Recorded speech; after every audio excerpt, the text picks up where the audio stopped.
नमस्कार दोस्तों, स्वागत है आपका द ग्राउंड रिपोर्ट में। मैं हूं समीर आत्मज मिश्र।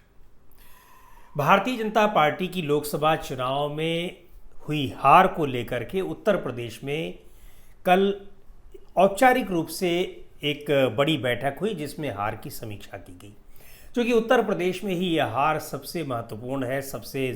करारी हार उत्तर प्रदेश में हुई है। उसको लेकर के कि जिम्मेदारी किसकी है, हार की वजह क्या है, ये समीक्षा पिछले काफ़ी दिनों से यूँ तो हो रही थी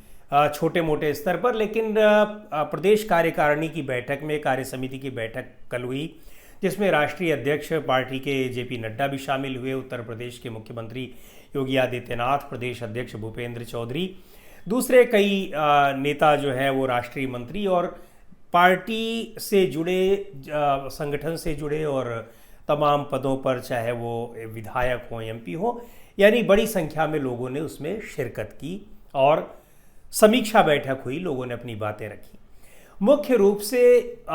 मुख्यमंत्री योगी आदित्यनाथ ने जो बातें कहीं और उन्होंने ये जिक्र किया कि 2014 से लेकर के, चाहे वो 14 के लोकसभा चुनाव हो, 2017 के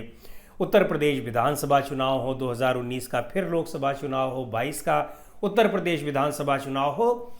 इन सब की जीत का श्रेय ये पार्टी ने प्रधानमंत्री नरेंद्र मोदी के नेतृत्व में चुनाव लड़ा और जीत का श्रेय उनको जाता है।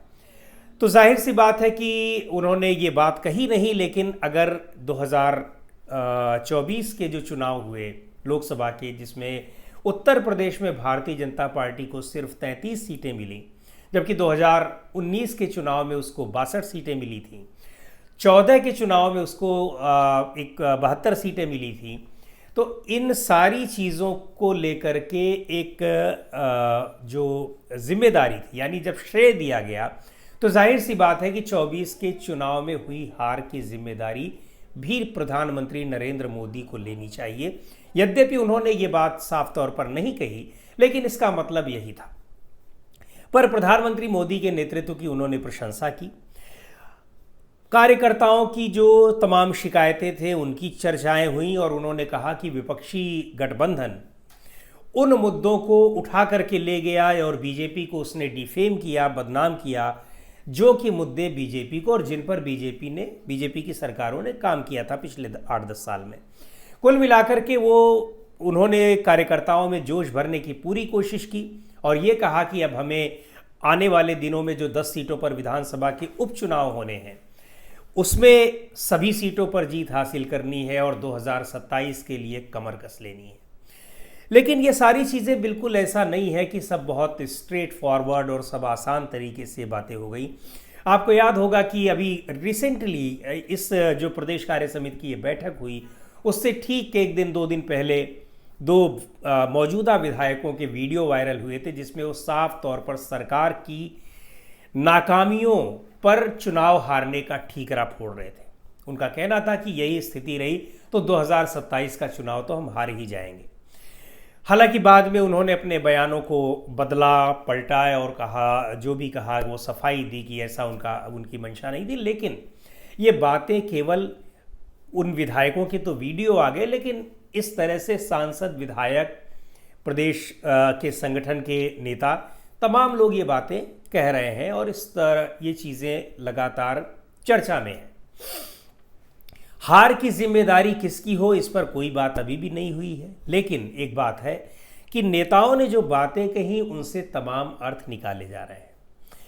तो योगी आदित्यनाथ के भाषण के अलावा डिप्टी सीएम केशव प्रसाद मौर्य की वो बात बड़ी महत्वपूर्ण रही, बड़ी चर्चा में रही, सोशल मीडिया में भी उसकी काफ़ी चर्चा रही और बहुत उसको महत्व दिया जा रहा है। जो उन्होंने कहा कि सरकार नहीं, सबसे महत्वपूर्ण है संगठन। और आपको याद होगा कि ये बार बार ये बात कही जा रही है कि सरकार में जो अधिकारी हैं, संगठन के कार्यकर्ताओं को तो छोड़िए, संगठन के बड़े पदाधिकारियों को, पार्टी के एमपी और एमएलएस तक की बातों को नहीं सुनते हैं, उनके साथ उनकी इंसल्ट करते हैं, बेइज्जती करते हैं। कई बार तो उनकी पिटाई तक हो चुकी है, मारा तक गया है। इस तरह के तमाम आरोप विधायकों और सांसदों तक ने लगाए हैं। कई कार्यकर्ताओं ने, संगठन के बड़े नेताओं ने भी इस तरह के आरोप लगाए हैं। और बड़े नेताओं के अलावा जो छोटे कार्यकर्ता होते हैं उनकी तो हर जगह ये शिकायत है कि कोई छोटे से छोटा अधिकारी भी, थानों के एसएचओ भी और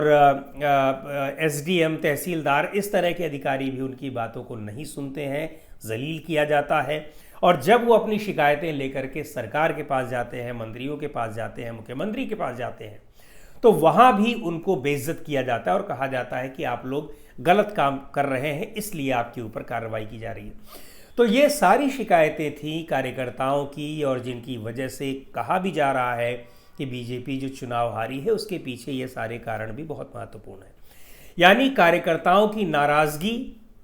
सरकार के ऊपर संगठन बड़ा है, इस तरह का बयान ये सीधे तौर पर दिखा रहा है कि मुख्यमंत्री योगी आदित्यनाथ पर सवालिया निशान लगाए जा रहे हैं। और चूंकि केशव प्रसाद मौर्य, आपको ध्यान होगा कि चुनाव नतीजों के आने के कई दिनों बाद तक वो दिल्ली के गलियारों में टहलते रहे, ये आशंका जताई जा रही थी, ये संभावना जताई जा रही थी कि शायद केशव प्रसाद मौर्य को कोई बड़ा पद मिलने वाला है, या तो उनको प्रदेश अध्यक्ष बना दिया जाएगा या उनको राष्ट्रीय अध्यक्ष तक के नाम के लिए उनकी चर्चा होने लगी। हालांकि राष्ट्रीय अध्यक्ष अभी जेपी नड्डा ही है, पर माना जा रहा है कि अब वो केंद्रीय मंत्री बन गए हैं, तो शायद अब उनको राष्ट्रीय अध्यक्ष के पद से हटाया जाए, उनको इस्तीफा देना पड़े और उनकी जगह कोई नया अध्यक्ष आएगा। इस अध्यक्ष पद पर केशव प्रसाद मौर्य को लाने की चर्चाएं शुरू हो गई, और दूसरी ओर ये भी कहा जाने लगा कि शायद मुख्यमंत्री भी बदल दिए जाएं और उनकी जगह पर केशव प्रसाद मौर्य को मुख्यमंत्री बना दिया जाए। पर इसकी संभावनाएं अभी तक तो धूमिल ही दिखाई पड़ रही हैं, कम से कम मुख्यमंत्री पद के लिए, क्योंकि जिस कॉन्फिडेंस के साथ योगी आदित्यनाथ अपने पूरे एजेंडे के साथ जिन बातों को लेकर के वो प्रचार करने जाते हैं, जिन बातों को लेकर के जो उनकी कार्यशैली है, जिसकी वजह से मशहूर है, उन्होंने मुहर्रम का जिक्र किया कि पहले मुहर्रम में क्या स्थिति होती थी, अब क्या स्थिति होती है, किस तरह से उनकी सरकार जो है वो कार्रवाई कर रही है। यानी वो जो हिंदू ध्रुवीकरण की बात होती है, उस एजेंडे की बात उन्होंने अपनी इस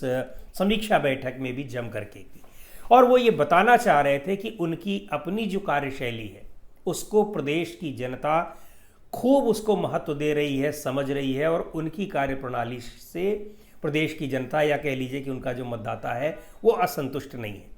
असंतुष्टि की वजह जो है, अगर वो है भी, तो केंद्रीय नेतृत्व की वजह से वो वजहें यहाँ पर तैयार हुई हैं। बहरहाल इन बातों को उन्होंने साफ तौर पर तो नहीं कहा, लेकिन जो केशव प्रसाद मौर्य की बात है उसका अर्थ साफ तौर पर निकाला जा रहा है कि सीधे तौर पर वो मुख्यमंत्री योगी आदित्यनाथ के लिए वो बात कही गई है। और केशव प्रसाद मौर्य को केंद्रीय नेतृत्व का पूरा समर्थन मिलता है, ये बात भी किसी से छिपी नहीं हुई है, खास तौर से गृह मंत्री अमित शाह का, केंद्रीय गृह मंत्री अमित शाह का। तो इस बैठक में अब कई जगह ये भी कयास लग रहे हैं कि क्या जो विधायकों के जो बयान आए थे, उसके बाद प्रदेश कार्य समिति की बैठक में जो डिप्टी सीएम का बयान आया,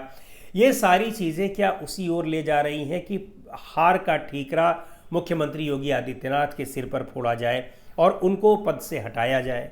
या फिर कुछ ऐसी पृष्ठभूमि तैयार की जाए जिसकी वजह से कि 2027 में उनके फेस पर चुनाव न लड़ा जाए।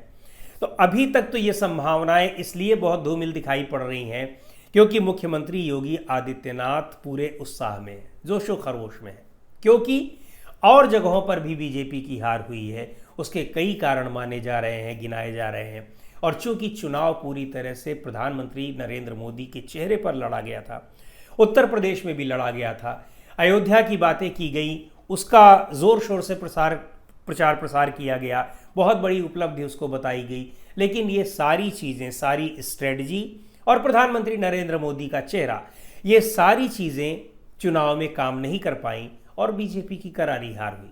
समाजवादी पार्टी, जिसको लेकर के बहुत हल्के में लिया जा रहा था, कांग्रेस पार्टी को तो नगण्य माना जा रहा था, उस कांग्रेस पार्टी और समाजवादी पार्टी के गठबंधन ने 47+6 यानी 43 कुल मिलाकर के 43 सीट्स जीत ली और भारतीय जनता पार्टी को 33 सीटों पर ला करके खड़ा कर दिया, जिसकी वजह से केंद्र में सरकार बहुमत में आने से भी रह गई और उसको बैसाखी के सहारे एक अल्पमत की सरकार अब चलानी पड़ रही है। तो अब सवाल ये उठता है कि क्या मुख्यमंत्री योगी आदित्यनाथ को हटाया जाएगा? उनको हटाने के लिए कौन है जो हटाना चाह रहे हैं, तो इसमें कोई संदेह नहीं है कि केंद्रीय नेतृत्व योगी आदित्यनाथ को मुख्यमंत्री बने रहना नहीं देखना चाहता है और वो संभावनाएं ढूंढ रहा है कि कब उनको हटाया जाए। लेकिन जो लोकसभा चुनाव हुए उसमें हारने के बावजूद कई सारे ऐसे फैक्टर्स रहे जहां ये कहा गया कि मुख्यमंत्री योगी आदित्यनाथ की नहीं चली है, और जिन लोगों ने तमाम ऐसे टिकट्स दिए जो कमज़ोर कैंडिडेट माने जा रहे थे, लेकिन वो केंद्रीय नेतृत्व की सहमति से वो सारे टिकट दिए गए जिस पर योगी आदित्यनाथ की सहमति नहीं थी, और वो ज़्यादातर वो चुनाव हारे हैं वो लोग कैंडिडेट्स। तो ऐसी स्थिति में योगी आदित्यनाथ के ऊपर ठीकरा फोड़ने की कोशिश हो भी रही है तो वो कोशिश कामयाब नहीं हो रही है। दूसरी बात ये भी है कि योगी आदित्यनाथ की जो लॉ एंड ऑर्डर की सिचुएशन है उसको लेकर के सवाल तमाम तरह के चाहे जो भी उठ रहे हों, लेकिन आम जनता में उसको लेकर के बहुत नाराज़गी नहीं है। हालांकि ऐसा नहीं है कि सारी चीज़ें उनकी ठीक ही हैं, बहुत सारी चीज़ों को लेकर के लोगों में बहुत रोष है। बुलडोजर की कार्रवाई जिस तरह से हो रही है उसको लेकर के भी रोष है, लेकिन फिर भी मुख्य वजहों में से अभी भी इसको नहीं माना जा रहा है। और ख़ासकर जब ये स्थिति आ रही है कि योगी आदित्यनाथ को हटाए जाने की स्थिति है। अच्छा, एक बात और, चुनाव से पहले भी ये बात कही जा रही थी और लोगों के बीच में ये काफ़ी अंदर तक ये फैल गई कि जिस तरह से मध्य प्रदेश, राजस्थान, छत्तीसगढ़, इन तमाम राज्यों के मुख्यमंत्रियों को हटा दिया गया उनकी लोकप्रियता के बावजूद, उसी तरीके से या मुख्यमंत्रियों को जो पहले थे उनको नहीं बनने दिया गया, उसी तरीके से लोकसभा चुनाव पूर्ण बहुमत के साथ जीतने के बाद योगी आदित्यनाथ को भी हटा दिया जाएगा।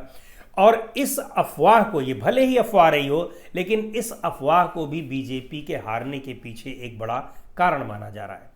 तो ये स्थिति अभी शायद न आने पाए कि योगी आदित्यनाथ को मुख्यमंत्री पद से हटाया जाए, क्योंकि इसके जो